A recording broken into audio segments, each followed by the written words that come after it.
All right, so let's talk a little bit about some different techniques on how I work with alcohol ink on Yupo paper.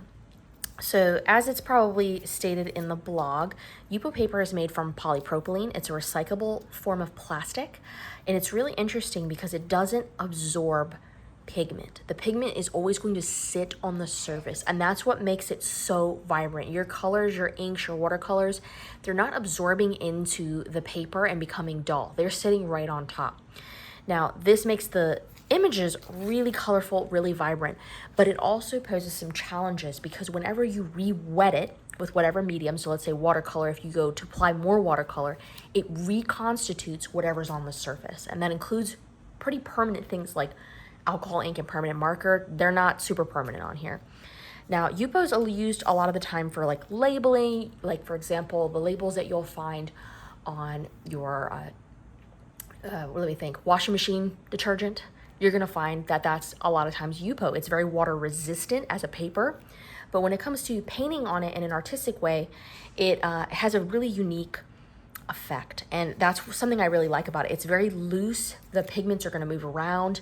There's a lot going on. So I'm gonna show you a couple techniques that I use, and I'm gonna show you these little examples first. So these are some of the little fish and creatures and examples of things I make and use in my larger pieces. I will layer them all together, add some three-dimensionality to it by applying foam core and double stick tape, and then just sort of layering those up.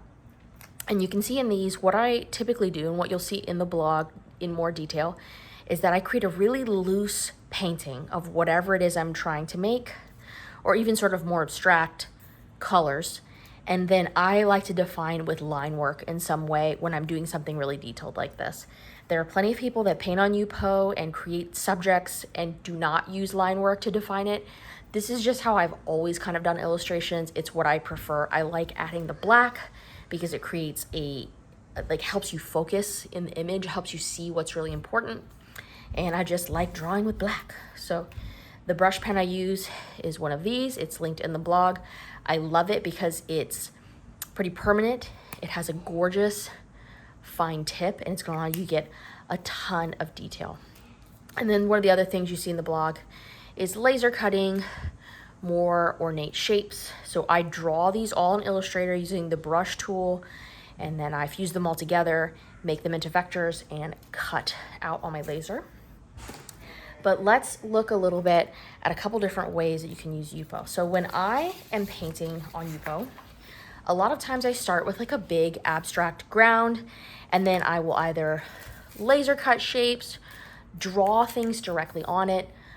There's a lot of different ways you can do it. So you can see in the blog that there's some examples where I will actually paint the subject in and then define it later with line work. Sometimes I'm just creating big abstract areas, and then I will cut along some of the abstract shapes to make, hills, coral, dirt, whatever I'm trying to build into the painting. And what's a little bit different about the way I work is most of the time when you're seeing videos of how people use Yupo, they are going to wet the surface, and we're gonna test that on a scrap piece of paper here. They're gonna wet the surface with like alcohol first, and then they're going to apply the ink, and they're gonna move it around, and it creates these really beautiful amorphous shapes. I am super terrible at that. I'm not good at it. And so I don't actually usually work this way, and I think that's why my work works a little bit different. So I've applied some. I also have a spray bottle of alcohol. Do this in a well-ventilated space so you don't pass out. And then they'll add their ink right to the alcohol while it's wet. And this stuff evaporates like lightning fast, so you kind of got to move. And they'll add their inks however they want to add them. Maybe like draw a line or whatever. And then they will use like a hair dryer or a heat gun, or they'll just tilt it and move it around.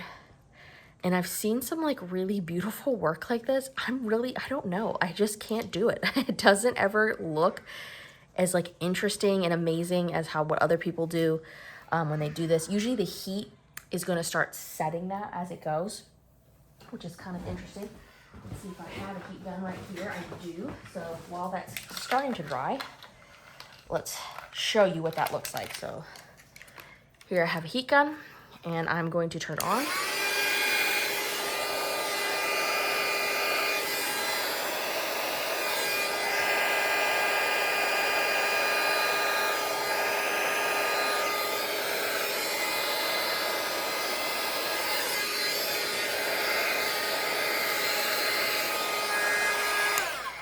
And it's not the best example. I'm telling you, I'm really bad at doing it this way. I don't know why everyone else's looks so effortless, but that's one way to work with it.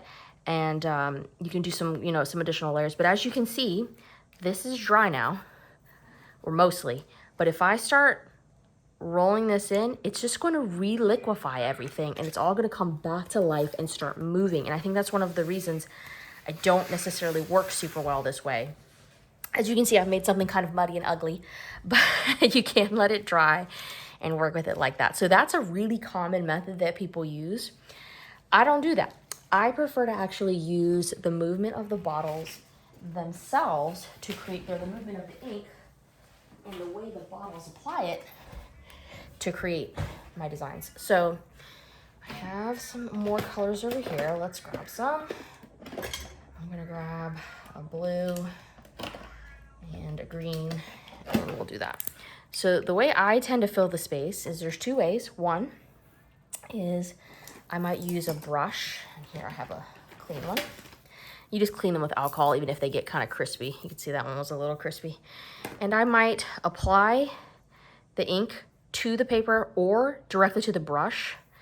And sometimes I'll just sort of create, I'm just trying to fill the white space. I don't like when you have a lot of white like peeking out. I think it kind of throws off the contrast. I want it to just be a full field of color.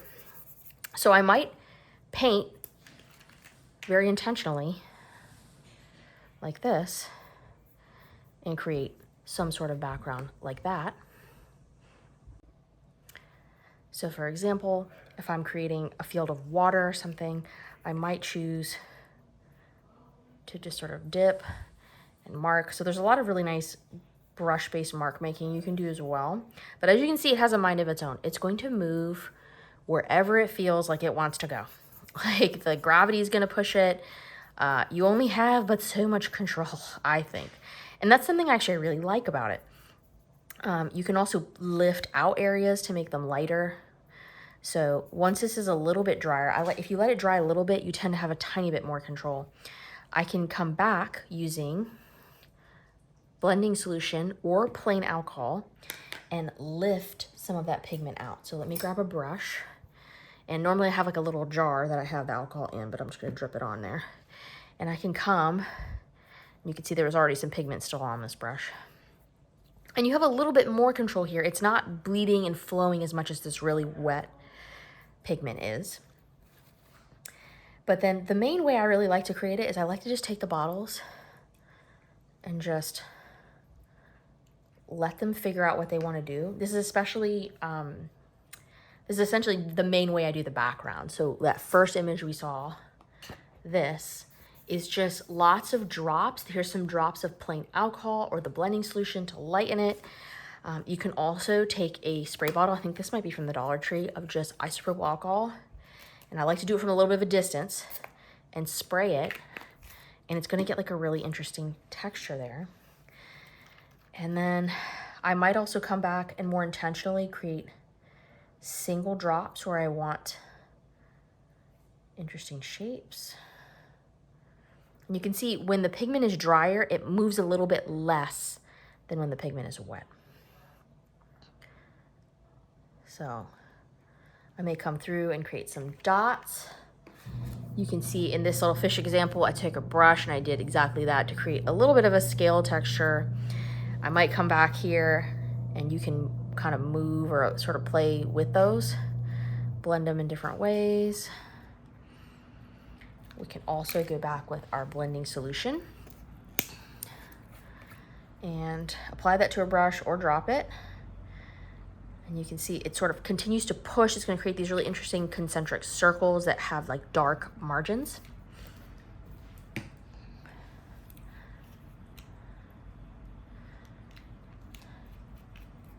And that's usually the start of how I'm going to begin a painting. I will usually kind of create a big field of color, In some cases, like with this dolphin, you can see it's a little softer blend. So I did kind of use a large brush and really move that around so I wouldn't have as many of these dark, hard edges. And then I came back through with a brush dipped in the blending solution, and I just created some dots for texture. And then the final step is obviously drawing with whatever we want to draw with. So let's move this little mini sample. And these can be fun for sort of stream of consciousness drawings. You kind of look in the shapes like clouds and see what you see, draw what you want to draw. If you let that dry, you'll find subsequent layers hold their shape a little bit better. So you don't want to work too wet and wet for too long because you can make it really muddy. And then once I have something like this, you can see in this area, I laser cut out some shapes, but I have a couple different methods for actually defining or drawing whatever it is I'm trying to draw. So let's say I have so many corals already, but maybe that's what I want to draw. So maybe I would take my brush pen. And something about this is there's a lot of brands of these Pentel brush pens, but they have different types of ink in them, and some of them work better than others for this. They're all great, but let's say that this is sort of like an anemone, or not anemone, what do you call these things? Feather dusters. And then I can just draw whatever I want on it. Maybe I'm gonna cut that out. Generally for this part, I would probably laser cut something, but you can kind of see I'm just able to sort of draw right on top, do whatever I want to do. But I always do this last because if I apply alcohol ink again on top of this, it will dissolve and move this ink. The other option, and so let's maybe try that here, is acrylic paint pens. These are some cheap ones. And what's nice about these is you, once again, working in color. So it's a little more interesting and dynamic in how it goes with it. I find sometimes they're a little too transparent, and so you'll have to go over an area more than once to get the effect you're looking for. But so for example, I'm like, oh, I don't really want that line now. Let me see if I have a clean brush. I don't think I do. I think they're all dirty, but let's find out if this one's clean. I'm gonna add a little alcohol to it. And you can see I can dissolve that and it's gone. Now, that doesn't look very good, that's very muddy, but I can take a paper towel, kind of lift that out, and I could paint in something else there to sort of hide what I did.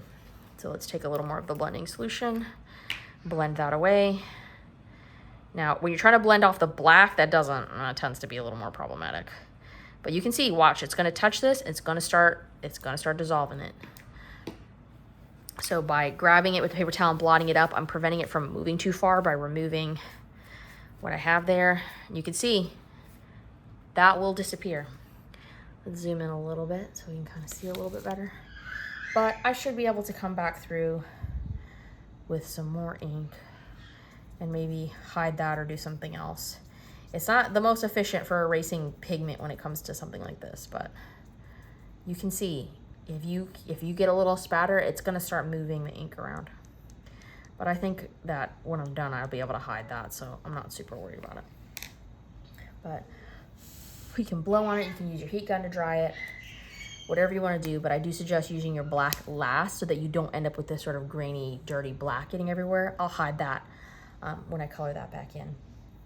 But I have these markers, and I might go through and sort of define areas of color.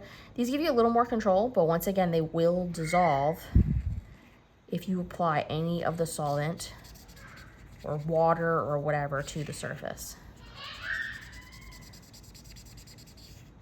So you have some control there, but you'll find that nothing is truly permanent. You can spray the surface with like a shellac or like acrylic, but it's not. If I have this crystal clear, I'm gonna spray it on here. You know, just trust that I have a window open. And you'll see it can start to dissolve the surface. If you spray from far away, it will create like a pretty decent coat and prevent it from being sticky. I don't always find a need to do that. I have paintings that I've done that are 6, 7 years old, and they don't get dull. They don't really react to like heat and humidity in the same way a lot of other papers do. So I don't feel the need to do this, to add a clear coat, but you can try adding a clear coat and seeing how that affects subsequent layers. It may help you a little bit put marker on top, but I don't find that super necessary. You can see this is already starting to dry, so I can come back and correct this line here, make it look a little better, fix any dissolved areas, and then come back through and begin drawing again. So nothing is ever permanent until you stop working on it when it comes to Yupo, which is kind of an advantage and a disadvantage.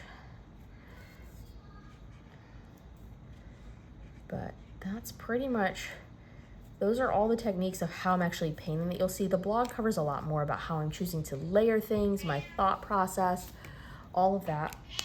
But these are essentially all the tools I used and my technique for creating the backgrounds as well. So let's check. So this is dry right here.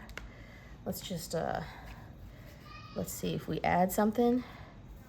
Yep, it's gonna eat right through it. So that's just as a note, like the clear coat is not gonna protect you from getting to the layers underneath. It actually can cause it to sort of shift in a way that doesn't look as clean. So just keep in mind, if you're gonna do clear coat or black ink, those need to be kind of ending steps, and you don't wanna continue to try to layer over top of those too much. You can probably draw over top relatively easily, but just be careful that you don't reconstitute in a way that looks patchy or not very clean.